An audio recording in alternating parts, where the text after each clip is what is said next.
as far as DJs go, I think that that's something that is completely underrated and understated.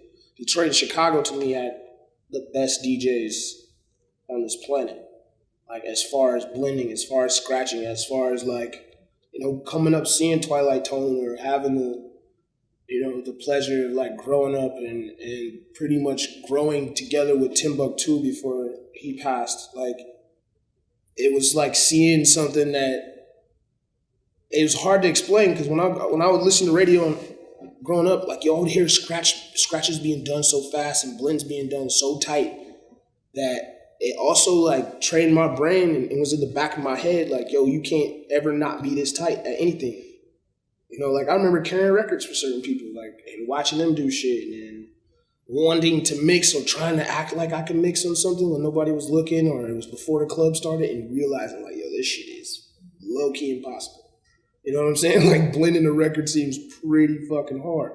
And then you understand, like, yo, these people are spending 6-7 hours a day working on one transition or what record they're going to put on. Because now you can just go down and look for the next record on the computer.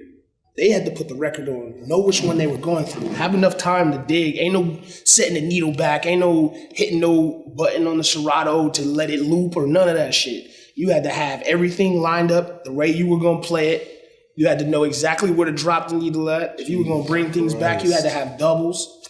And it's like that now with how it stuck with me through my production, how I make sure sounds sit in pockets correctly. Like, he'll tell you, like, you'll lay something down and I'll scoot it over.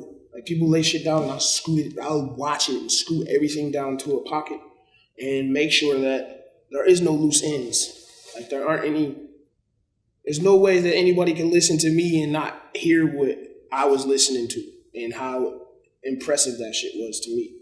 Until, like, GBE really and 300 and Keef and them, like, I didn't see the kids that I grew up with in that aspect really represented yet. You know what I mean? And then I started seeing that and I'm like, oh shit, this remind me of, like, my cousins. This remind me of, like, people I grew up with in my neighborhood and shit like that. And I started to see, like, all right, now Chicago is being a little bit more current to itself. Cause I was like, nobody has seen this part of Chicago before all that shit. Like, nobody knew Chicago. They associated Chicago rap with just, like, all right, you know, the hip hop backpack kind of style, and the timeline keeps going.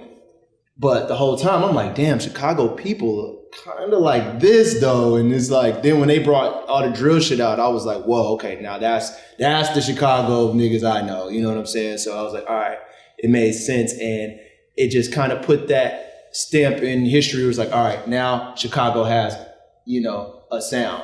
I feel like with us, like, they didn't say, like, oh, this is a Chicago sound. We're like a group they associated with Chicago, but our sound was just our sound. It didn't really have too much to do with Chicago, quote unquote. You know, if you take it to, you know, the styles of previous artists and what you're expected of a Chicago rapper, like, our style was just our style. But I didn't really see a Chicago style again since Twista and all them. I didn't see a Chicago style again until, like, GBE and Keef and all them.